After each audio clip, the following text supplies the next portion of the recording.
The effects of global warming appear unmistakable. Glaciers meeting, sea levels rising, and wildlife scrambling to keep pace. The question now, how do we reduce those adverse effects?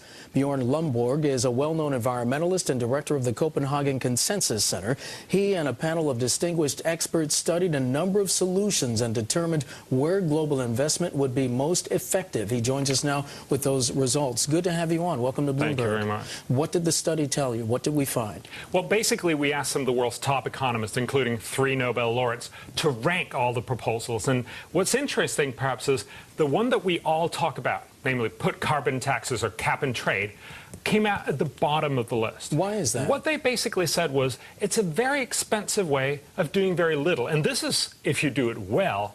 Very often, unfortunately, politicians, and I think Waxman-Markey bill comes to mind, managed to bungle it so badly that it actually becomes incredibly more inefficient.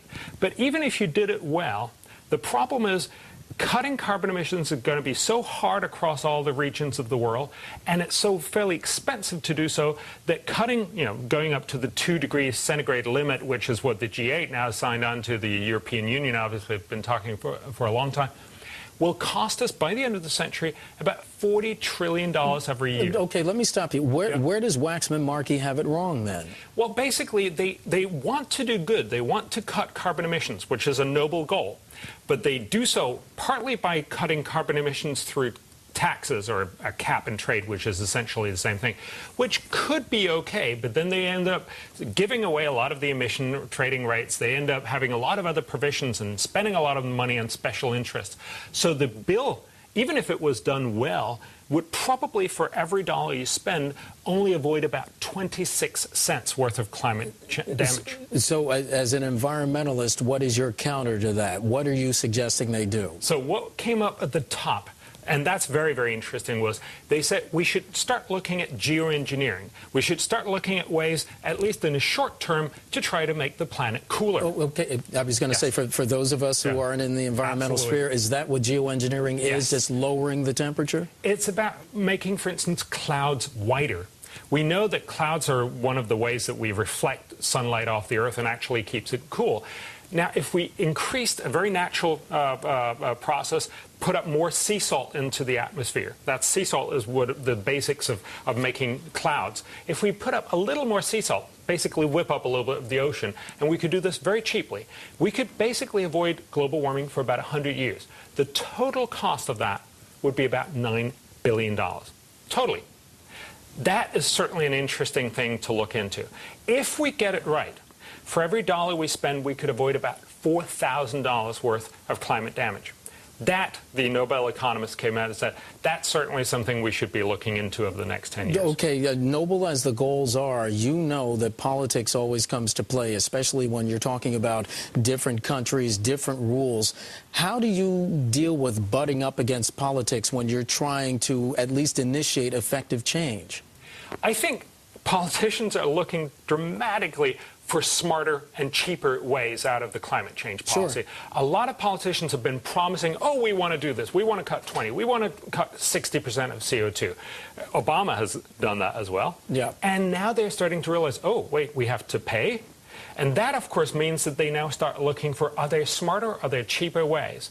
And marine cloud whitening, this idea of actually making clouds whiter, would be one of those ways. If I could just briefly mention on the second one, which also is very, very interesting, that focuses on making renewable energy much cheaper, or green energy technologies much cheaper. Invest a lot more in research and development to get, for instance, solar panels, windmills, all these other technologies much cheaper.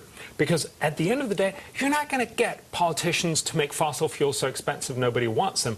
But what you could do is get renewable energy or green energy technology so cheap everybody will want it. And we should mention that one of those Nobel laureates that you were speaking of is Thomas Schelling. Yeah. And he said, we found that climate engineering has great promise. Yeah. Are you finding this a tough sell? Because I would think that when you talk about, well, we can do this and it's going to be cheaper, which means that it's not going to hit somebody in the wallet, that would make somebody sit up and take notice. Are people heeding what you're saying? They are definitely heating. I mean, we've talked to all the major newspapers. It's in New York Times, Washington Post, Wall Street Journal. I mean, it's definitely out there. And I think what is really crucial is people are starting to realize that the path that we've been following for 20 years, just cut carbon emissions, make unrealistic promises at very great price, are now coming back to haunt us because we are not doing that. So shouldn't we start finding a way that actually works? And that's where, you know, the top priorities, do geoengineering, do energy research and development. Those are smart ideas. Okay, that is more or less from a scientific perspective. What can individuals do?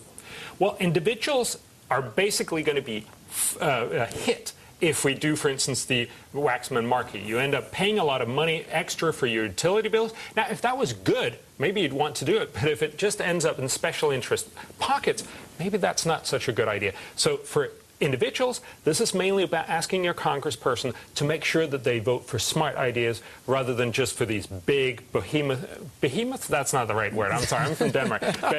But these big ideas that don't actually work. Bjorn, and quickly, in about 15 seconds, your website, if people want to hear more information, read more information. Fixtheclimate.com.